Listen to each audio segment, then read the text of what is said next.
Okay, here we have Q1 2027 prognosis presentation. And here we have the revenue. It's gonna jump from 44.1 billion to 81.6 billions. Astonishing growth, not gonna lie. Strong growth across diverse end customer base, hyperscalers to module builders, AI clouds, enterprise on promise of sovereign customers. Blackwell adopted and developed by every major hyperscaler, every cloud provider, every model builder. Agentic AI and reinforcement learning procession new CPU growth opportunities. Vera Rubin on track for second half of this year, starting in Q3. NVDA infrastructure deliver lowest token cost and highest token output, as shown in the latest ML perf and inference X benchmark.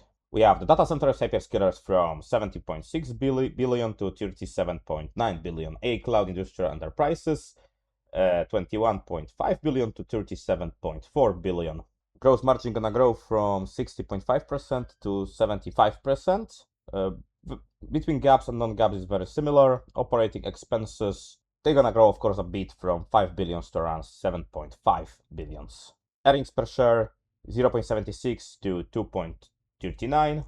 Free cash flows and capital returns grow from 26.1 to 48.6. Capital return from 14.0 to 20 billions. Everything here seems to be reasonably good. The growth is pretty much everywhere, even in margins, so that's great for us investors, really. Here we are, the starting metrics from NVIDIA stock. As you can see, everything here is basically growing. The only thing that is not growing is the capex, which is actually very good for us because it means that they put most of the money back to, they have just generate more and more cash, really. So what wrong can be there? And as we can see here, the expected growth in revenue, the EPS and CFO is astonishing. Around 50%. It's really great. There is very few companies that actually grow like this, and NVIDIA is one of them, and it's one of the biggest companies on the market. That's really crazy if you think about it like that. The ROIC and the ROA, the margins, everything seems to be improving. It's getting better. Nothing wrong here. The price target of $313, very reasonable, 58% deviation. It's crazy how cheap it is, really. As you know, I'm also owning NVIDIA, and in my opinion, like, the NVIDIA itself is just the great buying opportunity. Like, there is very few opportunities like this basically on the market. I don't even know there is a better opportunity. I mean, future to today, basically, you know, it's like crazy how why the stock actually dropped. PE ratio of 30 and future PE of forward 2-year forward of 12. Price to sales and 19 and price to forward 7. Debt to asset 5%. Current ratio 3.91. Interest coverage 542. Monthly value at risk 12%. There is even some dividend yields, although it's not really that important. Here we have analytic, basically price targets. Stacy Resgon, like, as you can see, he has average return or 34%, so therefore he's a very good analysis. He also is putting the price target on NVIDIA for $315. We have Rick Schaefer, also good analytics. It's putting his price target on $265. We have Vivek Irene, also very known and good analytics, at 350. So overall, the reasonable amount of analytics here are saying that it's buy, and usually there is a good analytics that say that NVIDIA is actually buy. Is it $500? Maybe it's a little bit overshoot, but $300, as I said, it seems very reasonable. Like, company has a growth, has potential, there is nothing wrong in there. So in my opinion, in my book, it's very reasonable and good buy. Here we have the Adobe company. AR more than triple year over year. Total subscription revenue and RPOs increased 13% year over year. Record Q1 operating cash flows of close to $3 billion. Adobe achieved record revenue of 6.4 billion in first quarter of 2026, which represents 12% year-to-year growth or 11% in constant currency. Diluted earnings per share was 4.6 on GAAP base and 6.6 on non-GAAP base. Total Adobe annualized recurring revenue ARR exciting quarter was 26.06 billions. Here you have the revenue subscription. As you can see, it's growth from 2025 in 2026 from February, of course, from 5.483 to 6.198. The product itself, not really much, but that's most important. The basically subscription. The services and others is not really that of the importances. The cost of revenue also grow a little bit from 490 to 540. Cash and cash equivalents, 5,431 to 6,332. Total current assets from 10,163 to 10,386. And total assets from 29,469 to 29,704. Total liabilities also grew from 17,833 to 18,271.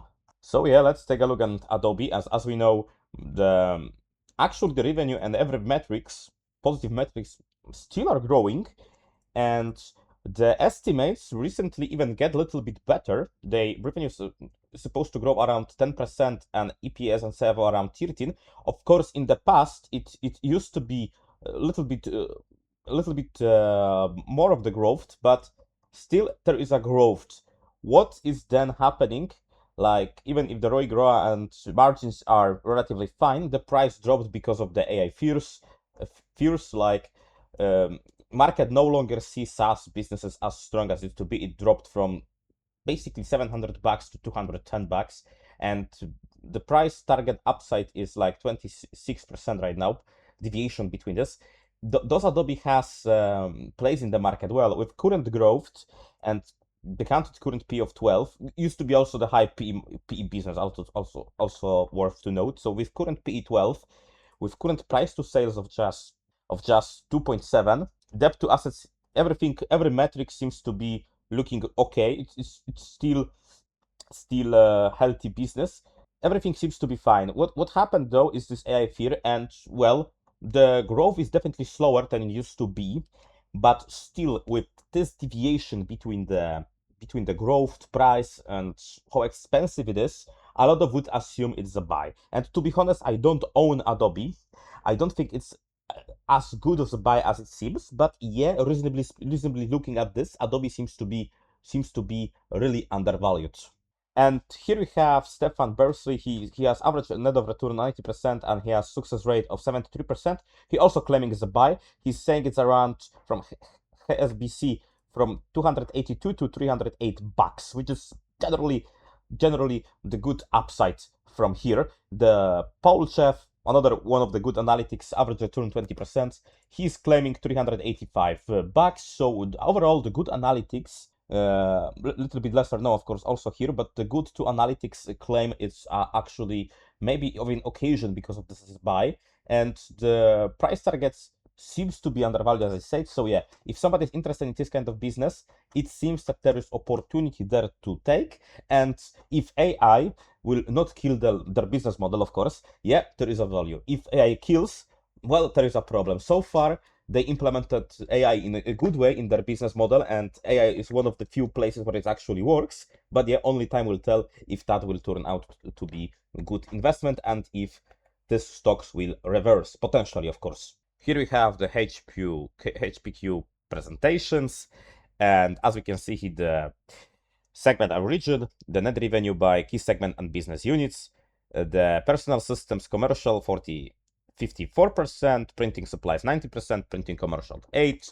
printing consumer 2%, personal system consumer 17%, personal system is just around 71%, and printing 29%.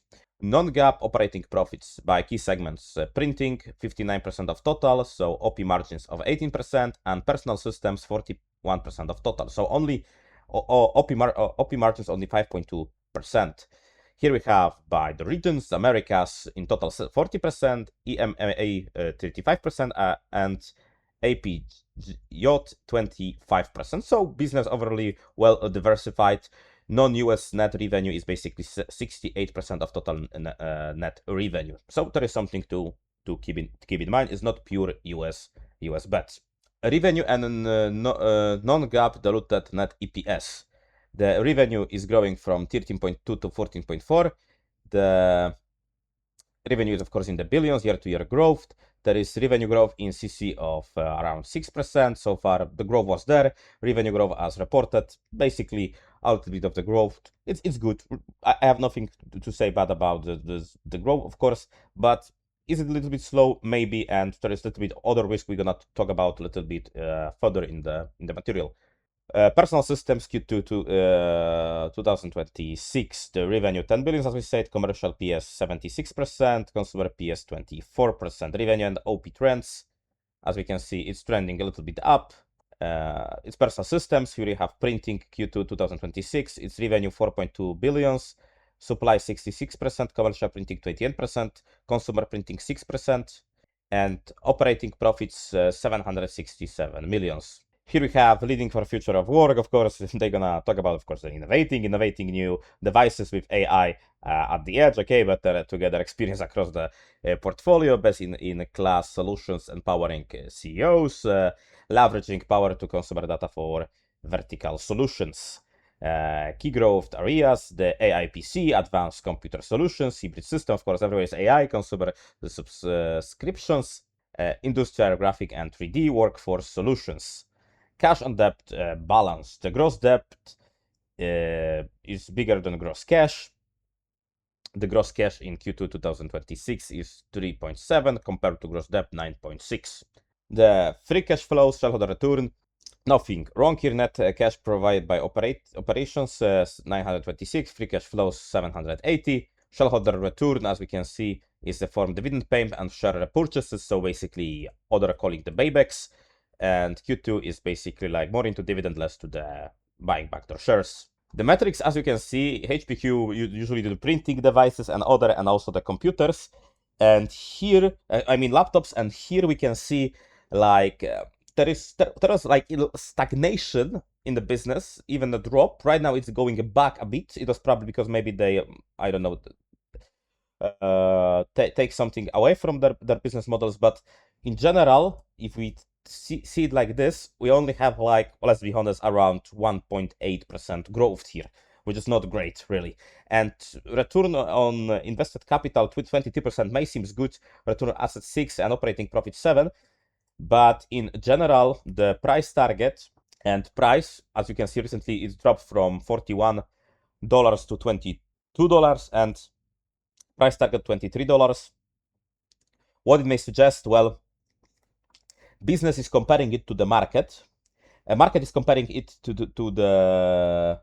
the probably American bonds market, and because of that, even with this low PE values, considering there is of course no growth, the debt to asset and current ratios, interest in general is not bad, the business, but because of the prognosed growth of just 1.8% plus this dividend yield of 5.35%, the investors are asking for a little bit of premium, just if you compare it to US bonds, and they ask for like around 6.5%, 6.5% of from this company compared to US 10-year US bonds. So yeah, because of that, this is not really great opportunity. HPQ has not really that much of the growth ahead, and because of there is no really that much growth ahead, I'm staying away from this. I'm not considering buying HPQ in any time soon.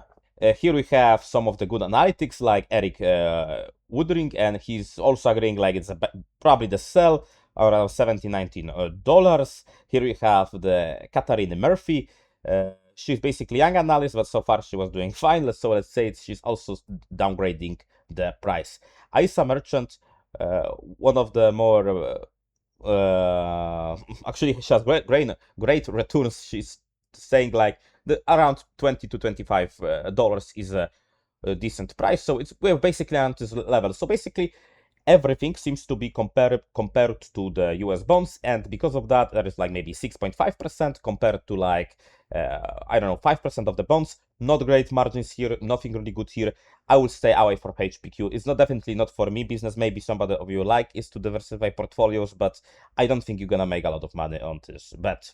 Here we have the Grab company, Q1 2026 financial highlights, the revenue year-to-year growth of 22% and 90% on basically on currency, on-demand growth merch merchandise value 24% and 21% on currency. Adjusted EBITDA 154 millions, 46% year-to-year growth. Adjusted free cash flow 92 millions, 489 millions on trading 12-month basis. Announced new products on Grab to drive durable, profitable growth at scale. The group rights, travel pay, and consumer maps, of course. They're trying to, of course, grow their business model. Our mobility business has remained resilient in spite of increased fuel prices across the region. That's something good, yeah. Weekly average daily transport volumes plus 32%. Nothing bad here, like Lunar New Year and Ramadan. Yeah, of course, because of it's in Muslim countries. Weekly active driver patterns on hours plus 19%. Deliveries DTUs in April 2026 have surpassed December 2025 seasonal highs, which is actually good. It speaks good for the business, I'm not gonna lie. This bullish growth accelerating while we continue to remain prudent on credit risk. 1,052 quarterly loan disbursements grew 67 year-to-year, reaching annualized run rate of 4.2 billions. Here you have Q1 2026 unpaid results, group financials, and the revenue is growing here in nice way. The same goes for on the on-demand GMV and adjusted EBITDA growth from 100 to 154. Deliveries also grew around 23% gross merchandise volume from 3,129 to 3,908.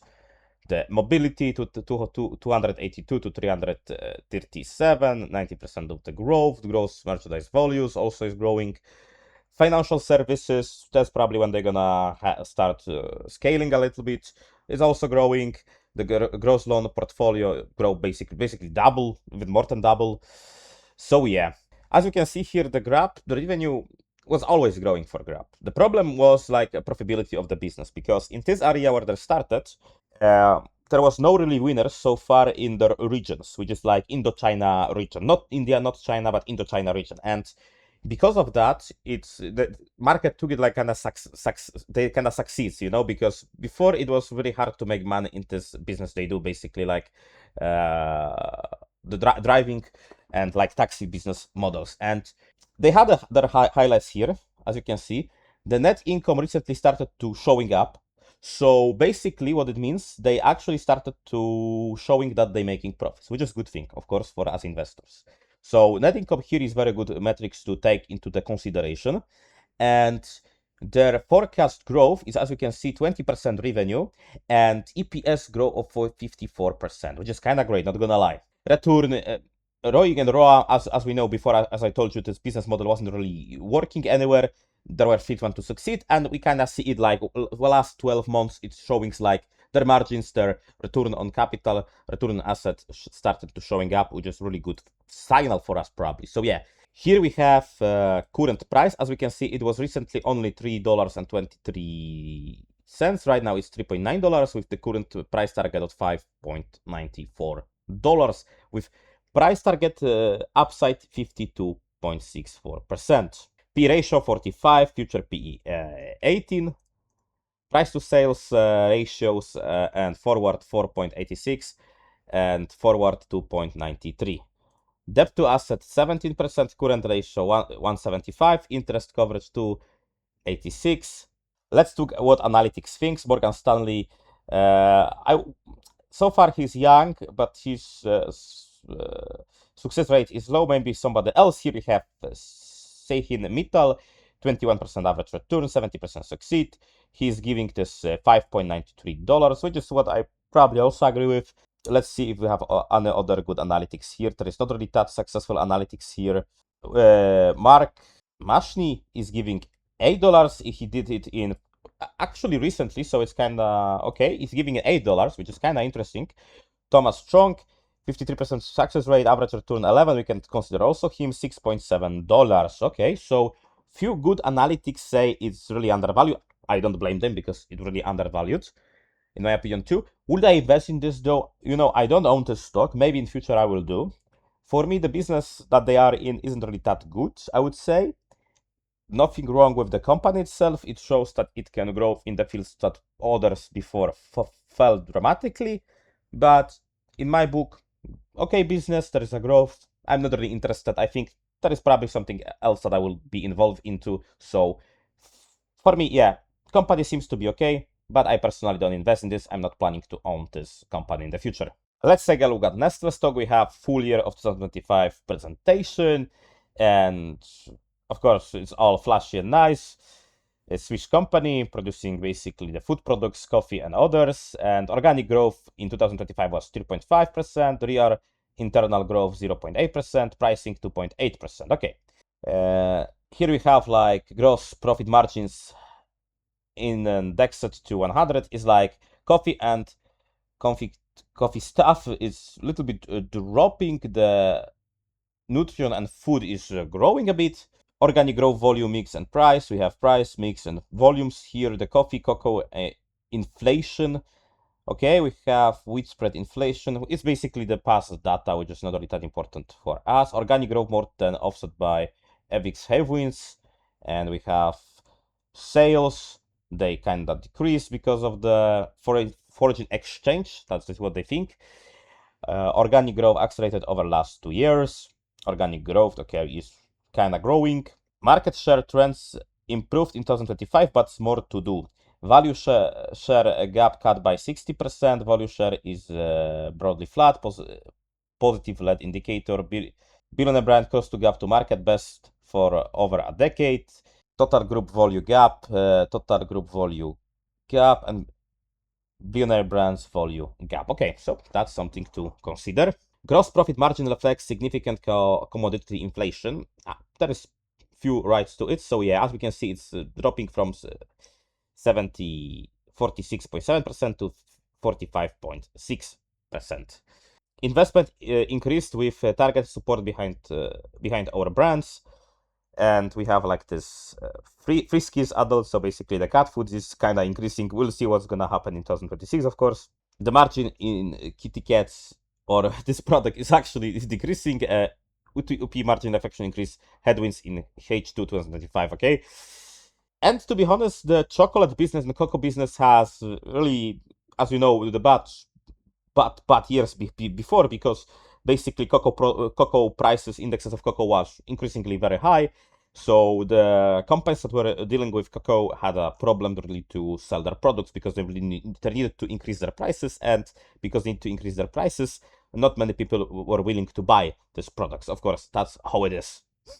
Here we have the leading global brands like the coffee, Nescafe, Starbucks, Nespresso, 29% of group sales. Pet care, we have Fiskars, as we say, Proplan, the others I don't really know, 21%.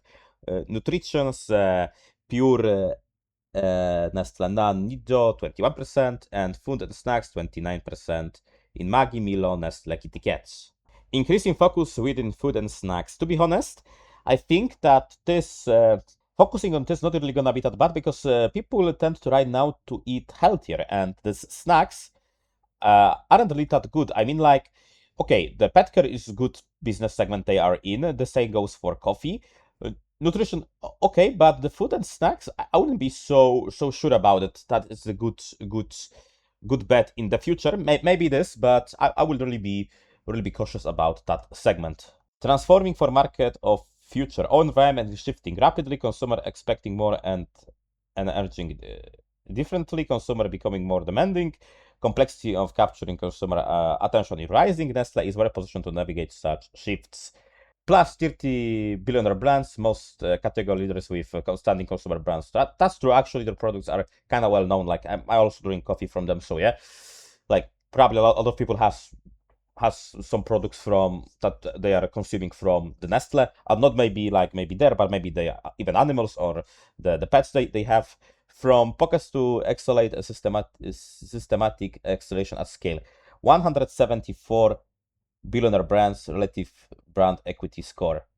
So yeah, industry average 100. They have a lot of good brands. So, as we know, the Nestle has a lot of good brands. They even decreased a little bit of the capex as percent of sales. Okay, interesting. let's take a look at Nestle right now from this perspective. As we can see here, the revenue was in high in 2023. Recently, it is a little bit dropping. What is increasing though is the cash from operations. A slight increase, I would say, overall from 2021. Nothing stellar really, but yeah, it's growing. The free cash flows are also like kinda starting to rebound, but it's like in the stagnational phase. That's what we are interested in is actually future, and future here is not really that the great. As we can see, recently it again started to be more promising. It started to accelerate a little bit of the growth, but yeah, even if there is a growth, its growth is very small, not really that important, and the margins 15%, not bad, but still like not really stellar. Not return on assets 6.78%. Price to price target 86 compared to 82, which is only 5% deviation. And being honest, Nestle has been very rough this recent years. It dropped significantly, and yeah, basically, you know, the bonds increased, and the age of the chip man is kind of died. So basically now they need to be comparable to US bonds. And because of that, with this percent of the growth, like they had like 1%, and with dividend yield of 3.74, there is no really premium here. Like market is basically asking for whatever. Market is basically asking for similar return compared to the bonds, which is not really that stellar and good. If we take a look at current ratios, 0.79, it doesn't look very healthy. Debt to assets 45%, okay. Interest coverage 7.81, which is okay. So yeah, what analytics think of Nestle? We have one analytic here, Sarah Simons. She doesn't have really good score. She's saying sell. We have Fulvi Kazol. He really has very bad returns. He's saying buy. I'm not agreeing at all with this. $128 for the Nestle. I think it's unreasonable, to be honest, by huge margin. Let's find somebody else maybe. So overall, Nestle doesn't present really a lot of value. There are some more analytics, but basically the sentiment was the same. Not really invest, and I kind of agree with this. Products are there, brands are there, growth is not really there. Some of them may fall, some of them may rise, but overall, the food business is hard, the competition is big, and I wouldn't feel comfortable with holding this business in my portfolio. So I don't recommend it. Of course, do your own research, your own analysis, but yeah, that will be from me about Nestle. Here we have the Nokia presentation, highlights, 4% net sales growth, comparable operating margins, plus 200 BPS, plus 49% AN Cloud sales growth, which is very nice, very good growth here. AN Cloud orders 1 PN. Okay, CEO key messages in Q1 2026. Q1 net sales grew 4%, network infrastructure grew 6%, strong contribution from optical network, which grew 20% gross margin, expanded 300 to 320 BPS, and operating margins expanded 200 BPS. And cloud net sales grew basically what is in here, 49%. Expect network infrastructure to grow between 12 and 14% for full year, tracking somewhere above the midpoint of full year comparable operating profits outlook of euro 2 to 2.5 billions. We have the growing the CAGR expected for on 2028 in the network infrastructure, mobile infrastructure. It's supposed to grow. AI cloud, mission infrastructure, enterprise defense, and telecommunication providers. We have also 8% CAGR growth in these sectors, which is okay. 8% CAGR is good. I'm not gonna complain about it. Growth in AI and cloud supporting higher NE growth assumptions. Okay, network infrastructure assumption from January 2026 is 6 to 8, and now assumption are of course higher, 12 to 14%. The same goes for optical network and IP networks, 10 to 12% to 18.20%. Solid start to mobile infrastructure. Okay, technology standards. Ratio network. Nothing really wrong here. The solid start, yeah, let's say it's solid start for them. Sales trend by consumer type. Kind of insignificant, but also significant growth in some way. Just 0.1 PN, which is okay. I'm not gonna consider it bad. Solid Q1 FCS linked to working capital seasonality. 3.4 to 3.8. I like how big they make this proportion between these numbers, especially here. You see how big disproportionately it is between the numbers, even it's just like very small difference in overall, you know. And okay, we have like AI cloud growth here. We have telecom decline, mission critical increasing, FX decreasing, portfolio and other increasing. Okay. So let's take a look at the Nokia. Nokia is, as we said, from recently the growth started to coming back to it. Of course, in the revenue, other metrics don't yet represented that much. We have the assumption growth of 5%, the revenue, and this EPS and cash from operations are probably increasing because of their AI infrastructure, because their deals with the Microsoft and NVDA, and expectancy is okay, is good. And I think they're gonna have, of course, better margins if they invest in, of course, the better business models, and they definitely do that. So yeah, I agree that it's probably gonna grow like this. The operating margins of 8% probably poison to growth in the future, I believe. Return on invested capital, which is ROIC is like 3% and ROA like 1.5%. Price to price target $12. And what I wanted to point out is like a lot of people probably disagree. I would say, yeah, the fair price, in my opinion, for this company now would be probably around $15. Around $15, yeah. It's Finland company. I think that they probably a little bit downgraded it too much. $15, $16 seems to be reasonable. That's basically what it was, not that long ago. And yeah, do you like to invest in this? Me personally, no. I don't feel comfortable. I wouldn't feel comfortable with investing into Nokia. I think there is a little bit better there, and if you will look, you will find. But Nokia itself has probably this like $3 difference between current price and this price target of $15. As we can see here on PE ratios, it's basically right now 80. This is gonna, of course, decrease to 23 if they maintain their growth that they promised.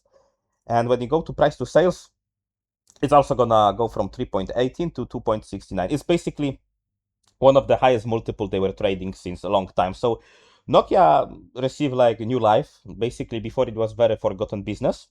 Debt to assets 11, current ratio 1.58, interest coverage 12, stable, safe dividend yield 0.93 with the current growth of 5%, but this is gonna of course increase because of this. So yeah, Nokia has a future ahead. I'm not claiming it doesn't.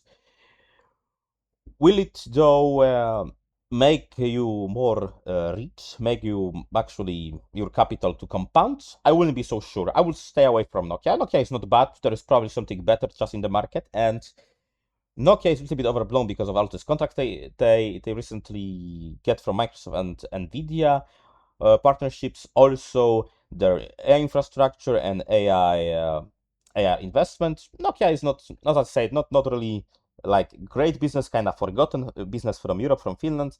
I wouldn't feel comfortable investing there, but for somebody, if you go deeper into the research, maybe you find some value there. Me, I personally wouldn't feel that good with this kind of company.